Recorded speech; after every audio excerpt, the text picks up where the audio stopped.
So good afternoon. Today we continue with lecture 12. This is on healthcare. Essentially what we're going to be doing is an aspect of health economics.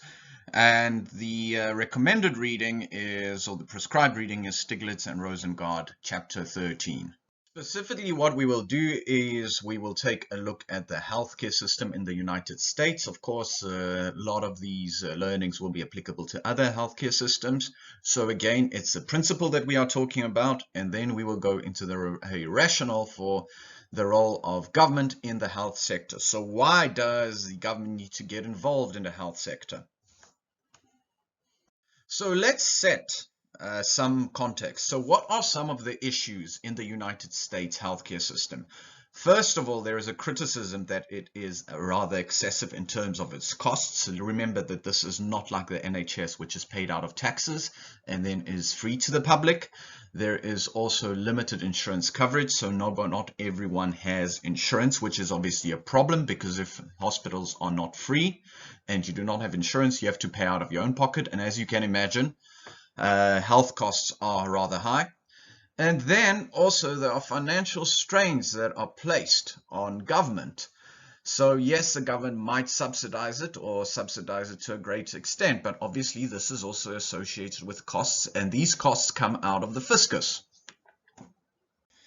And to give it a little bit more context, health costs in the United States are rather high, with healthcare expenditure equal to 18% of GDP, or in other words, $8,400 per person in the United States. So that is how much the government is paying into healthcare.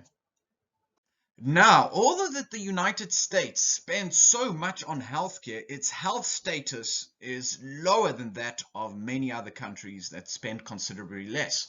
So as you can see, what is emerging is a case for government intervention. And furthermore, what we are also seeing is increasing expenditure, yet this is not translating into better health. So again, why is this the case? We need to understand this topic. So let's take a closer look. If you look at the 1960s, there was very little in terms of billions that was spent on health. On the other hand, now as we move right through to 2010, it is 18%. And in terms of dollar terms, the amount of billions spent on healthcare has also increased drastically. Also, what we see is that we have a higher rate of medical inflation. So what the CPI is, it's the Consumer Price Index, and that measures the prices of goods and services. But here what we see is that medical CPI exceeds normal CPI. So if we just isolate the cost of medical related expenditures, these have gone up a lot quicker than the prices of goods and services. In other words, they've increased a lot quicker than general price levels as measured by the CPI. So again, that brings us to this question. What we are seeing is, or the issue at hand, what we are seeing is rapidly accelerating expenditure, rapidly accelerating health costs or increasing health costs, yet we don't see a substantive translation of the money spent into better healthcare or better outcomes. Notably, there are two schemes that place a strain on the government budget, and specifically these are Medicaid. So this is public assistance program which covers the medical costs of the poor, and then also Medicare, which is an insurance program that provides medical services to aged people. So both of these are programs that assist certain segments of the public in accessing healthcare. But if you look at Medicaid, what you see is that by 2010, Medicaid was about $400 billion. Also, Medicare also is associated with a substantial cost, being about $500 billion in 2010. Again, both have accelerated. Furthermore, what is also being predicted is that the costs of these programs, which currently account for 5.5% of GDP, are likely to triple as a share of the economy over the next 60 years. So as you can see, obviously, these are massive concerns in this instance. Now, these massive concerns of these massive costs are also associated with certain consequences which will have to be borne by the public. So what will need to happen is, if there is no resolution to these runaway costs, if we can call it that, either taxes will have to be raised, or the deficit will increase, or other governments will have to be cut back in order to pump funds into these two programs. So now what we see is that there's a number of expenditures that we need to be worried about, and these expenditures on health are increasing. Well, what we also have to do is we now have to move from a macro view to a micro view and take a look at the structure of the US healthcare system. So the US healthcare system is considered to be one of the most complex in the world. And most health consumers therefore fall into one of four groups. And this is where potentially you can see this complexity coming out. So first of all, what you have is you have the poor. And the poor receive medical care through the federal government's Medicaid program. Then what you have is you have those that are old, the aged in other words. And these medical costs, or their medical costs, are covered by the second program, which is Medicare. And this is also provided by the federal government. In other words, the central government, as opposed to state governments. That is what I mean by federal government. Then what you have is you have those that are employed, and they are covered by employer-provided healthcare insurance. So they do have insurance, and they might pay also into insurance. So sometimes what happens is that the employer pays half and the employee pays half. So there's a subsidy offered by the employer. But obviously this differs from system to system.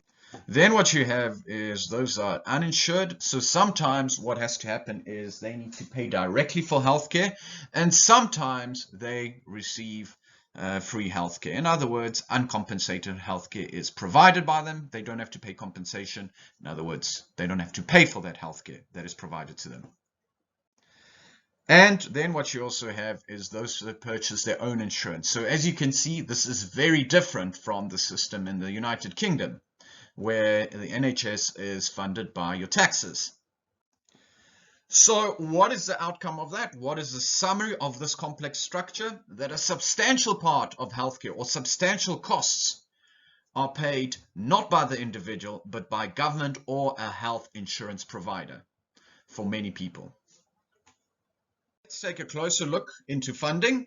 So in 2010, consumers prepaid directly or through their employers 34% of the cost of personal healthcare in the form of private insurance premiums.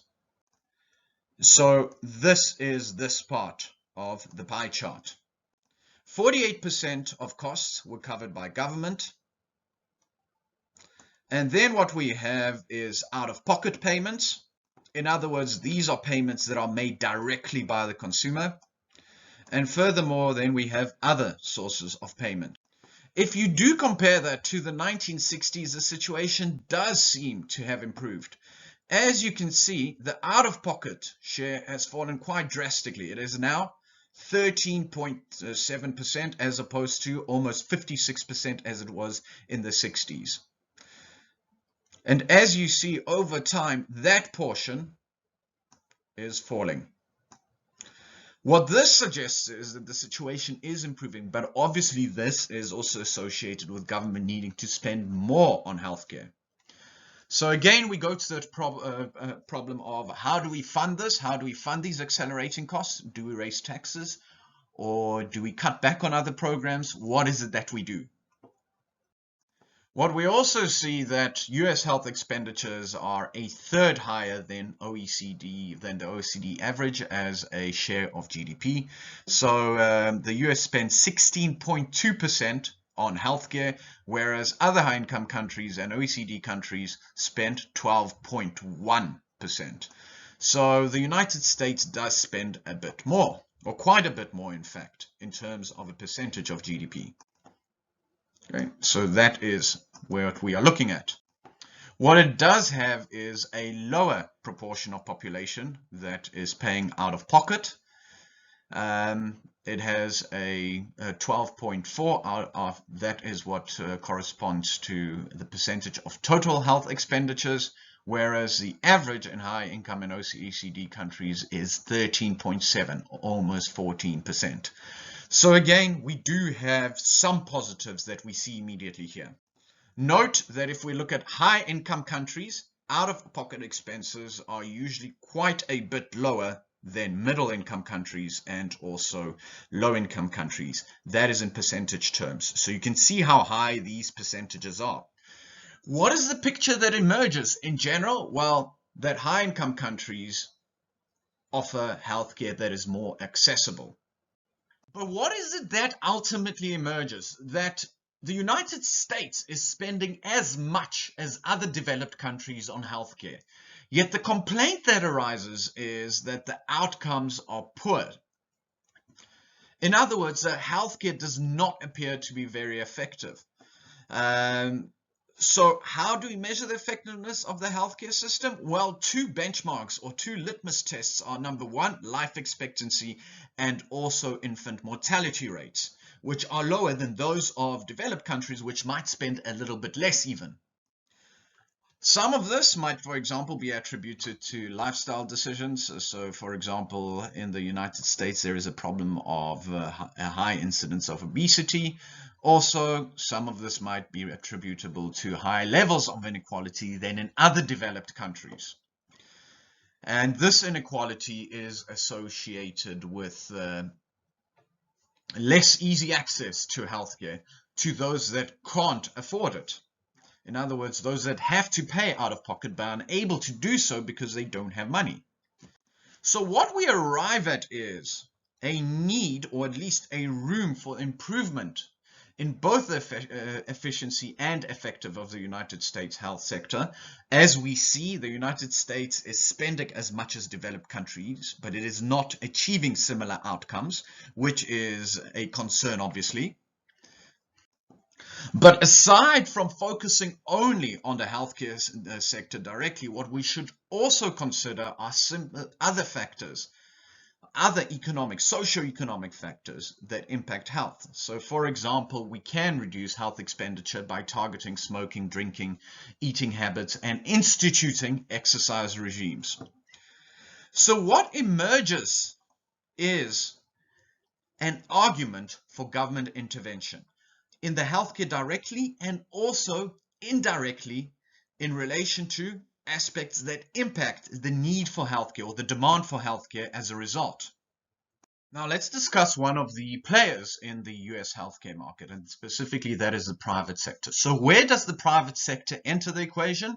Well, private insurance provides or plays a major role in the US healthcare system. As you know, many people are covered by insurance, whether they are paying insurance from their own pocket or whether they are receiving it from the employer who pays insurance premiums. The private sector is still a big player in the United States in terms of providing healthcare or paying for healthcare specifically. There are two types of private insurance. First of all, there is a fee-for-service plan. That is number one. So here what happens is that doctors are reimbursed on the basis of the service provided. And typically what happens is that the insurer reimburses a fixed amount of the total bill up to some limit. So for example, you have the consumer paying, let's say £10 of a £100 fee or $100 fee, since we are talking about the United States, and the insurance company will then pay an additional $90 in this instance. So what happens is that the person receiving healthcare and paying for it using insurance makes a so-called co-payment. So in this instance, what happens is that the insurer does not pay the full cost. As you can imagine, this is quite a bit different than what we see in the United Kingdom, and I emphasize this. So my experience is that the default is to get private healthcare through insurance. You pay your insurance premiums and you go to private hospitals. That is not the case in the United Kingdom, so this is something different. What you also then have is so-called managed care, and what happens here is that a third-party payer, let's say an insurance company or corporation or the government, mediates between physicians and patients, and what they do is they specify the treatments that they will cover. So they don't cover all treatments. In other words, they enter into an agreement with a healthcare service provider to pay specific treatments that are provided to consumers, patients specifically in this instance. If there are other treatments that are required, they might not be covered under this managed care approach, and hence that is when the patient must pay out of pocket or supplement that with insurance. And the most common managed care institution is called a health maintenance organization, an HMO. So where does government enter as a role player as opposed to the private sector? Well, as you can see, we already discussed the two programs that apply or that are provided in order to assist those that are either poor or aged and do not have access to health insurance coverage or cannot afford it, specifically the Medicare and Medicaid programs that we spoke about at the beginning of the slide. And what we also noted is, so this is just a recap, is that expenditure, healthcare expenditure or government healthcare expenditure is driven by these two programs. So how does Medicare work? Okay, so this is the program that is provided for everyone over 65 and to certain disabled people. So this is a government provided program. Specifically, it has two components. So what it has is comprises hospital insurance. So it pays for hospital stays, in other words, and it also supplements this with physician services and prescription drugs. So it pays for your hospital stay and any visits that you might need to go to at the doctor, and also any medication that you may need. What happens is that recipients make some contribution to the supplementary insurance, but the contribution covers only a quarter of the cost. So the rest comes from general tax revenues. And this is where the public expenditure component comes in. And also what happens is that hospital costs are covered by a 2.9% payroll tax, a social security tax. And what you are seeing here is the question of how does government fund its expenditures, and obviously this comes out of taxes, where there is a 2.9% tax that supports or pays for the Medicare program. What about the role of government in Medicaid? So Medicaid, remember, is a little bit different. This is an insurance or a program that is targeted or aimed at or supports those that have low incomes and dependent children, and also for those that are not just aged, but also poor and blind and also disabled. So the Medicaid program is administered by states, so it's not administered by the federal government, but the federal government plays a role in financing this program. So what states do is they set eligibility standards. In other words, who is it that can access Medicaid? And they do so within federal guidelines. In other words, guidelines that have been promulgated by the central government. And what happens is that the federal portion is paid out of a general tax revenue, where the states pay between 17 and 50% of benefits. Given that states also have to pay a portion of these benefits, what this means is that there's been a rapid growth in the costs faced by these states under the Medicaid program. So therefore, the program is they're funded by both the states and the federal government. You can also see the complexity of such a program. So what has happened is that there's been a lot of concern about those that don't have insurance. So how do we address this? Well, this is why government has encouraged employers to provide insurance by giving employees a significant tax advantage. In other words, how this works is the employees do not have to pay tax on the value of the employer-provided health benefits. So this essentially reduces your taxable income, and hence you pay less tax. So that is how this benefit works. So for example, let's say your income is £100, and what happens is that insurance costs are £10, so you're only taxed on £90, although you earn £100. Of course, the tax breaks could be bigger, so you might be paying, let's say £10 out of £100 that you have, but you're only taxed on £85. So again, there's an incentive for employees to pay insurance. So by reducing your tax burden, that is how that incentive works. Furthermore, if you incur expenses over a specific percentage of your income, specifically in the United States, that is 10%, these expenses are then deductible from your income. In other words, again, your taxable income decreases. If your taxable income decreases, you pay less tax. So that is the idea behind using taxation in order to encourage employees and employers to take on insurance. So what is a result of these tax incentives? Well, what happens is that it encourages health insurance purchases and medical expenditures. So what they do is they lower the price that individuals have to pay for insurance. Think about it, you get a tax break, so you don't pay as much taxes because you are insured, which makes sense because then the government is not burdened with your health costs. And because employees are insured, what this does, it lowers the price individuals have to pay for medical care. So if you incur medical costs, well, you are not fully responsible for those costs anymore. So it makes sense to provide or encourage specifically employers to provide or pay or subsidize healthcare, and for employees to participate in insurance schemes that are provided by their employers. Now that we have an overview of the US health sector, let's talk about why the health market might be ripe for government intervention.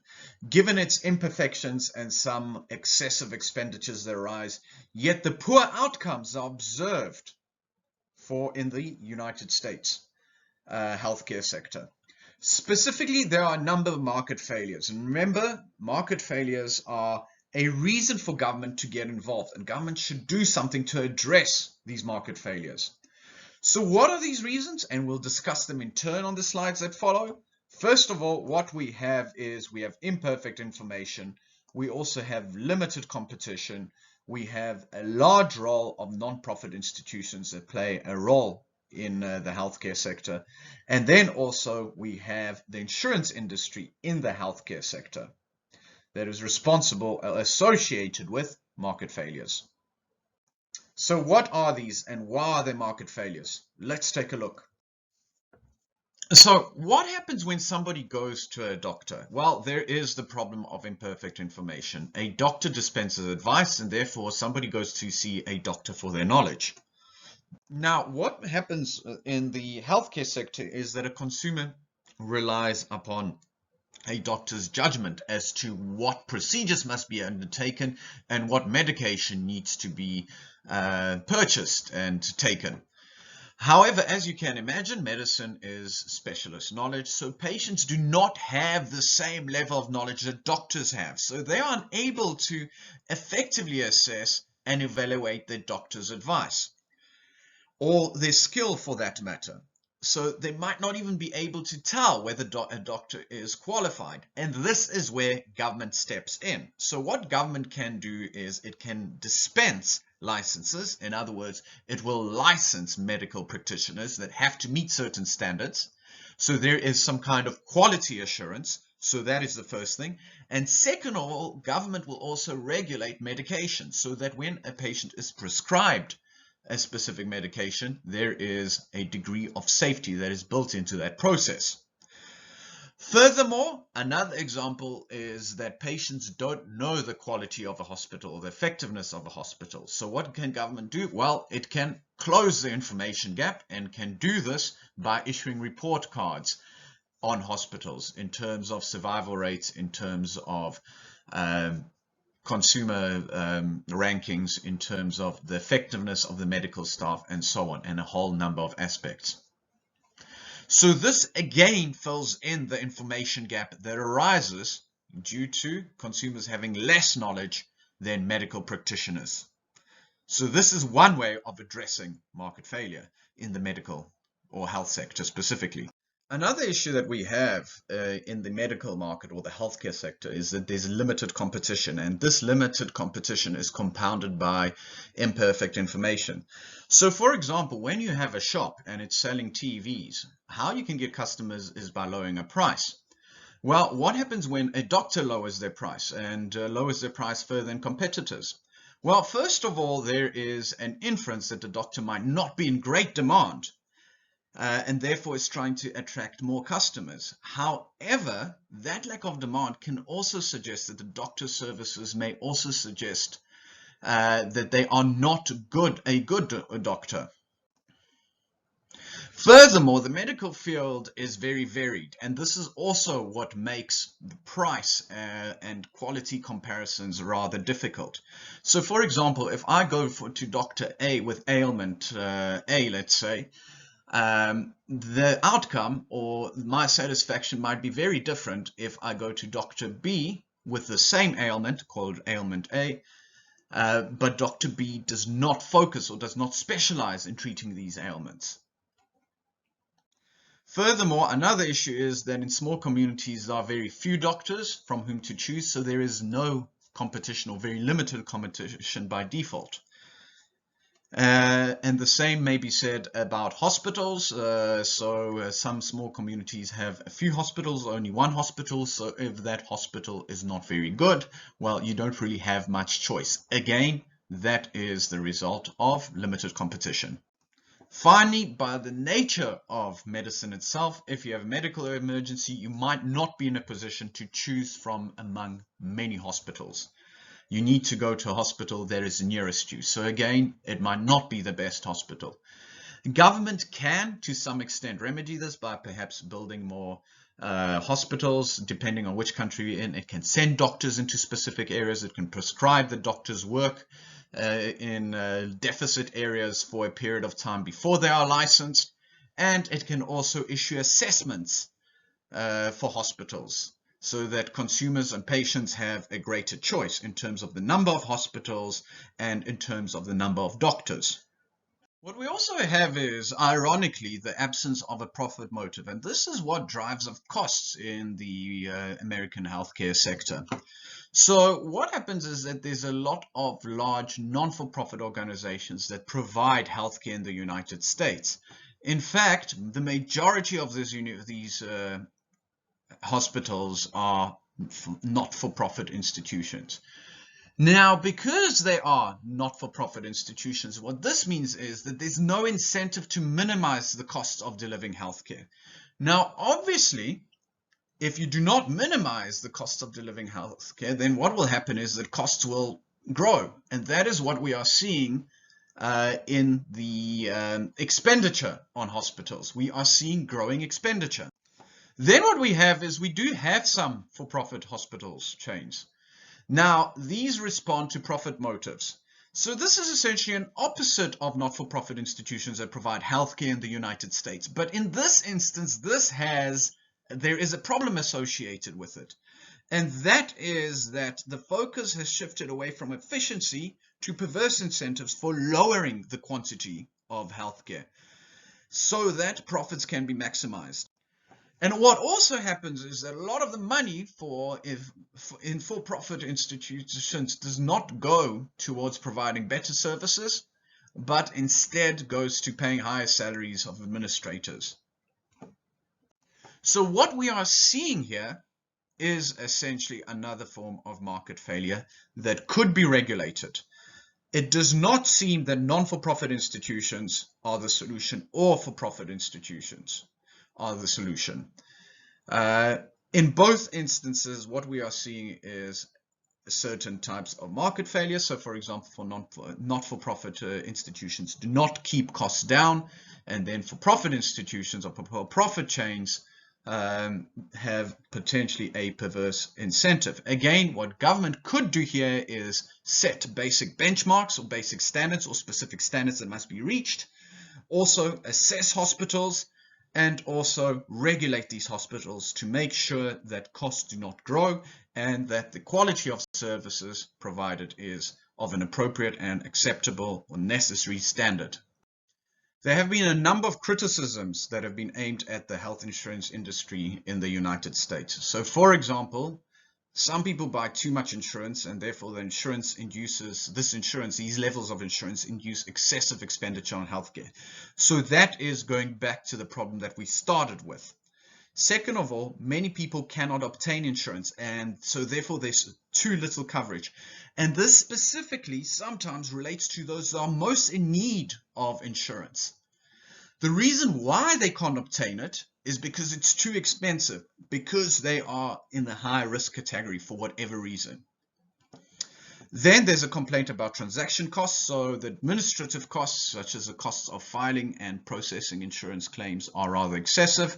And also the competition between health insurers providers is limited. Furthermore, what insurance firms might do is they might restrict consumer choice. So for example, you can only go see certain doctors, or you might be able to go to only certain hospital chains. The intention here is to keep costs down, but the result is that this has squeezed doctors and often denied individuals access to the care that they need. Furthermore, there is an interaction within these problems. So a lack of competition leads to higher profits. Higher profits provide the insurance companies with further resources and incentives to lobby politicians against any reforms that would increase the overall efficiency of the health system. So this is what leads to these high expenditures that we started off with at the beginning of this lecture. Now what we're going to do is we're going to apply the theory to see how insurance and excessive expenditures on healthcare introduce inefficiency. In other words, we are going to use the demand framework to look at where deadweight loss arises. That's on the next slide. Now, first of all, why would a deadweight loss and inefficiency be introduced into the system? Well, when individuals buy insurance, they no longer pay the full costs of health. In other words, it is now cheaper than it would be for consumers if they had no insurance. So the incentive is to overconsume on healthcare. Now, how does this translate itself into a real situation? So, for example, somebody might be prescribed a drug, a medication. They will go to a pharmacist, and the pharmacist will offer them a brand name or a generic, and generics are a lot cheaper than brand names for that matter. Instead of taking the generic, what will happen is that person will opt to take the brand name drug, which is far more expensive. So here you see this example of excessive expenditure arising immediately. Now, why will this happen? Well, because that individual is not bearing the full cost of purchasing that medication, that brand name medication. And healthcare is very much like any other good. It has a downward sloping demand curve. Therefore, what this means is that if we lower the marginal cost paid by patients, what will happen is we will increase utilization. And how we lower that marginal cost is by lowering the cost that is faced by the consumer for additional consumption. And that links us back to insurance. So what happens is insurance bears the costs of additional units of healthcare that are demanded. So hence, there is a incentive or a reason as to why overutilization might occur. And that is what we look at in the next slide. What we are now going to do is we're going to use the demand framework in order to demonstrate how overutilization due to insurance results in a deadweight loss. In other words, we introduce inefficiency into the system. So imagine that initially the price that is charged for consuming a unit of healthcare is equal to small p. And at this point, before point C, what we see is that the demand exceeds the marginal cost, which is equal to the price. In other words, the marginal benefit exceeds the marginal cost in this area here. So that would be described as the consumer surplus. So what happens is that it makes sense to consume additional units of healthcare as long as the marginal benefit is greater than the marginal cost. And this will happen when the consumer is faced with price P. But now let's introduce insurance into the system. And let's say that insurance covers 80% of the cost of healthcare. What is a result of that? Well, what happens is that the price now paid by the consumer is far lower. The consumer now pays 20% of the cost. What is the result of that? Well, we move down our demand curve. In other words, the quantity of medical care or medical service increases, and we arrive at point B, which corresponds to Q subscript 1, which is a quantity that is far greater than the point at which marginal benefits are equal to the marginal costs. At point Q subscript 1, what we are seeing is that marginal costs exceed marginal benefits. Therefore, it makes no sense to consume additional units of healthcare. But because the consumer is not faced with the full cost of healthcare, what happens is a situation of overconsumption arises. So what we now see is a deadweight loss from excessive consumption, and that deadweight loss is represented by this triangle here, which is triangle A, B, and C. So what arises in this situation is that we are also now seeing something called a moral hazard problem. So individuals start spending too much on healthcare because they don't take measures to protect their health, because they are no longer faced with the full costs of becoming ill. So having insurance results in someone behaving in a more risky manner. So that is what the moral hazard is about, because they don't bear the full consequences of their actions, or the full consequences of the failure to look after their health. So there is a trade-off with insurance. So the more insurance consumers have, the less risk individuals face, and therefore the weaker the incentives are in order to take actions that mitigate the potential consequences of risk, and therefore the greater the overall costs. Of course, this is a concern for government policies and has led to excessive insurance.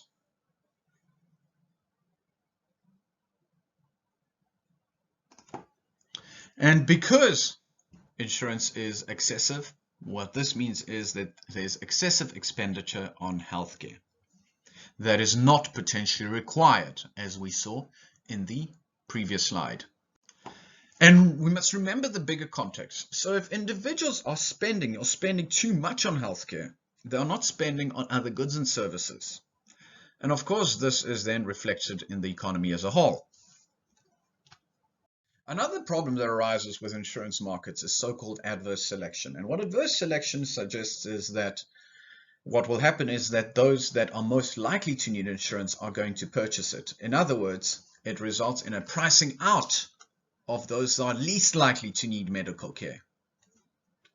And the reason why this happens is because an insurer does not know the true risk profile or have all the information about an individual. This information is what determines the premium that is then offered to that individual. The result of that is that because there is an information asymmetry, what happens is that insurance companies charge a somewhat higher premium than would be appealing to someone that does not need medical care. So then what starts happening is that those that need insurance the most, because they will need medical care, start buying insurance. So the result is that the best risks decide not to purchase a policy. It prices out those with the lowest risk profiles, and it attracts those with the worst risk profiles, with the most risky profiles. On the other hand, what can also happen is the insurance firms engage in cherry picking. And the reason why this matters is because this might result in certain high-risk groups being unable to purchase insurance. So there is a lack of coverage for those high-risk groups. And what this does is it requires government then to step in and to provide insurance or medical care for these high-risk groups. As you can imagine, that is what increases expenditure on healthcare. So how do insurance firms cherry pick? Well, first of all, they might not provide insurance for pre-existing conditions. So what you have to do is you have to disclose certain illnesses, and on the basis of that, they might not insure you. Or alternatively, if you don't disclose those illnesses and later they find out that you did not do this, they will not pay an insurance claim. So that is also how insurance cover themselves. Additionally, what they do is they impose limits on the extent of the coverage, In other words, they put claims on caps. So ultimately, the costs that these insurance companies bear to try and make sure that they insure the best risks contributes to the inefficiency of the US private healthcare insurance industry. So what most other advanced economies have done is they've provided universal healthcare. In other words, healthcare is free or is very heavily subsidized by the government. And this is a solution to this problem of certain groups being unable to access insurance, specifically high-risk groups. So this concludes our lecture. Hopefully you have an insight into how the healthcare sector operates, where inefficiencies might arise, and also what I encourage you is to think about how government can intervene, as this has been the theme of the few previous lectures.